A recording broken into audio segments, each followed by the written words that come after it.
दोपहर का समय था। गीता राजू का इंतजार कर रही थी। समझ में नहीं आता कहाँ गए। दोपहर में पकाने के लिए सब्जियां मंगवाई हैं, अभी तक लेकर नहीं आए।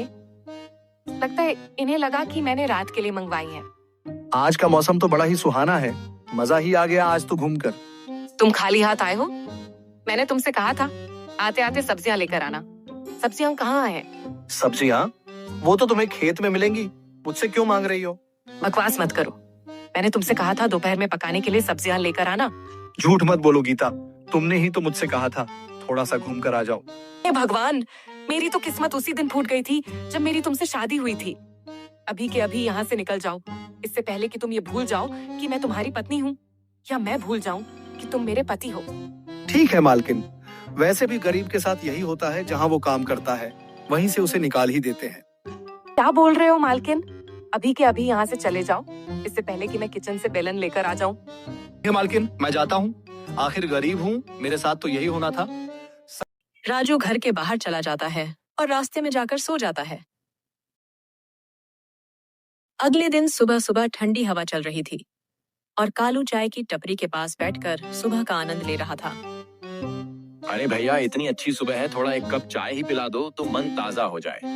कालू, तुझे चाय की जरूरत नहीं, दूध पीने की जरूरत है। कम से कम थोड़ी हाइट तो बढ़ेगी। रामू भैया, मैंने कितनी बार कहा है कि मेरे छोटे कद का मजाक मत बनाओ। रखो अपनी चाय, नहीं लेना मुझे, ऐसे ही ठीक हूँ मैं। तभी वहाँ एक दादाजी अपनी बेटी के साथ आते हैं। बेटा, क्या तुम मुझे बुनिया चाचा का पता बता सकते हो? मुझे उनसे कुछ काम है और मुझे उनका पता नहीं मालूम। हाँ, क्यों नहीं, पर आपको उनसे क्या काम आ पड़ा? सुना है उनका बेटा गांव में सबसे ज्यादा कमाता है और साथ ही साथ सुंदर भी है। मैं अपनी बेटी के लिए रिश्ते की बात चलाने आया हूँ। कालू लड़की को देखकर मन ही मन खुश होने लगा। अच्छा, यही आपकी बेटी है? ये तो देखने में बड़ी ही सुंदर है।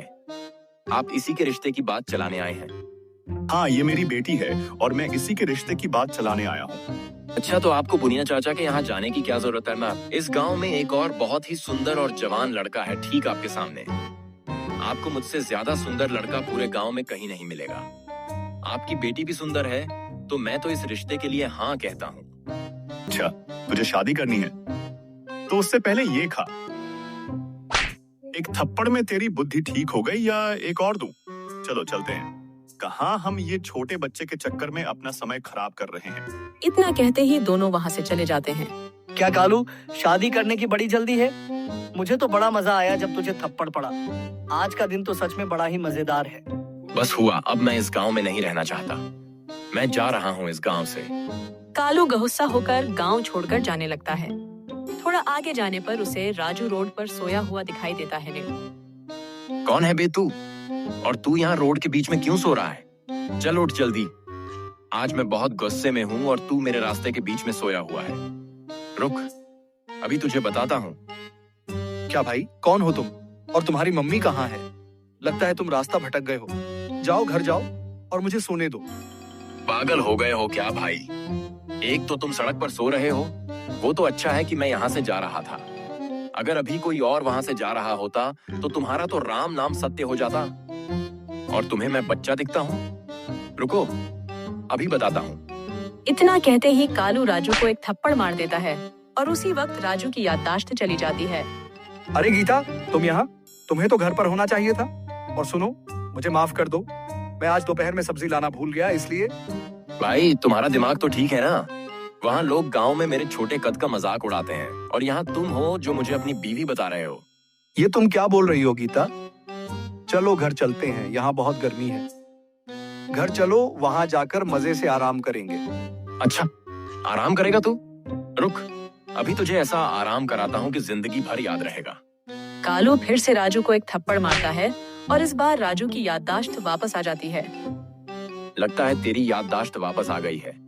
एक काम कर, मुझे तेरी कहानी सुनकर लग रहा है कि तुझे तेरी बीवी ने घर से भगा दिया है, इसीलिए तू चल मेरे साथ। हम दोनों बगल वाले गांव में जाकर लोगों को लूटने का काम करते हैं। दोनों एक साथ दूसरे गांव में जाने लगते हैं। तभी एक दुकान के सामने रुक जाते हैं और कालू राजू से कहता है, देखो वो रही दुकान। अब मैं वहां जाकर दुकानदार से कुछ चक्कर चलाऊंगा। तू बस शांति से खड़ा रहना और कुछ भी कहना मत, वरना तू कुछ न कुछ गड़बड़ कर ही देगा। भैया हम दोनों गरीब हैं और एक दूर गांव से आए हैं। हमारे पास खाने को कुछ नहीं है, न ही हमारे पास पैसे हैं कुछ लेने के लिए। क्या आप थोड़ी सी मदद कर सकते हैं कुछ पैसे देकर? तुम दोनों दिखने में तो गरीब नहीं लग रहे हो, और तुम्हारे बाजू में जो खड़ा है ये तो बड़ा ही जवान लग रहा है। तुम्हें तो काम करके पैसे कमाने चाहिए, ऐसे भीख नहीं मांगनी चाहिए। ये मेरा बड़ा भाई है और ये थोड़ा सा पागल है, इसे कुछ समझ नहीं आता, इसलिए इसका खाना देखभाल सब कुछ मैं ही करता हूँ। तभी राजू का सिर घूमने लगता है और वह कालू से कहता है, ये क्या बोल रही हो गीता? मैं तुम्हारा भाई नहीं, मैं तो तुम्हारा पति हूँ। चलो ना, घर चलते हैं। मुझे माफ कर दो अब। देखा, मैंने कहा था ना ये थोड़ा पागल है। हाँ, सही कह रहे हो तुम। चलो, मैं तुम्हें थोड़े पैसे दे देता हूँ। और हाँ, यहाँ गांव में आज शादी है, वहाँ तुम्हें काम भी मिल जाएगा। चाहो तो वहाँ जाकर अपने भाई के लिए थोड़े और पैसे कमा सकते हो। पैसे मिलने के बाद राजू की याददाश्त वापस आ जाती है, मगर कालू को लग रहा था कि ये सब राजू ने नाटक किया है। दोनों वहाँ से चले जाते हैं और तभी गांव के मुखिया वहाँ पहुँच जाते हैं। मुखिया जी, मैंने सुना है कि आज आपके यहाँ शादी है और आपको थोड़े आदमियों की जरूरत है। मेरा नाम कालू है और ये मेरा भाई राजू है। हम दोनों दूर गांव से आए हैं और हमारे पास पैसे खत्म हो गए हैं। क्या हम आज आपके यहाँ काम कर सकते हैं?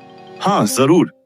मुझे तो तुम जैसे लोगों की ही जरूरत है जो मेहनत करके ईमानदारी से पैसा कमाना चाहते हैं। जाओ, बाहर से सारा सामान लेकर घर में रख दो। दोनों कुछ देर तक सारा सामान बाहर से अंदर रखने लगते हैं। काम होने के बाद कालू राजू से कहता है, आज तो तूने कमाल ही कर दिया। दुकानदार के सामने मैं भी समझ नहीं पाया कि तू पागल होने का नाटक कर रहा है। आज तो तेरी ही वजह से हमें पैसे मिले हैं। राजू को समझ नहीं आ रहा था कि कालू किस बात की बात कर रहा है। अब मेरी बात सुन, मैंने देख लिया है कि घर के सारे गहने कहाँ रखे हैं। शादी का माहौल है, इस घर में बहुत सारा सोना है। अब हम आज रात इस घर को लूटकर गायब हो जाएंगे, फिर तू अपने रास्ते और मैं अपने रास्ते। रात होते ही सबके सोने के बाद राजू और कालू घर के बाहर आ जाते हैं। देख, तू घर में जाकर चोरी करेगा और मैं बाहर रहकर आसपास नजर रखूंगा। अगर मुझे कोई भी दिखाई देता है तो मैं तुझे आवाज दूंगा। तू तुरंत सोना लेकर बाहर आ जाना, फिर हम दोनों यहाँ से गायब हो जाएंगे। राजू घर में जाने लगता है, तभी फिर से उसका सिर घूमने लगता है। वह सामने सरपंच को सोया हुआ देखता है, लेकिन उसे लगता है कि वह कालू है। राजू उसके पास जाता है। उठ, तूने मुझे कहा था कि तू बाहर खड़ा रहेगा और आसपास ध्यान रखेगा, पर तू तो यहाँ आराम से सो रहा है। उठ जल्दी। सरपंच उठ जाता है और दूसरी तरफ कालू बाहर इंतजार कर रहा होता है। तू अभी तक आया क्यों नहीं? लगता है आवाज देना ही पड़ेगा। कालू आवाज देने लगता है कि आवाज सुनकर और भी लोग वहां आ जाते हैं और कुछ समय बाद कालू को पकड़कर सरपंच के सामने लाया जाता है। फिर दोनों की पिटाई करने लगते हैं।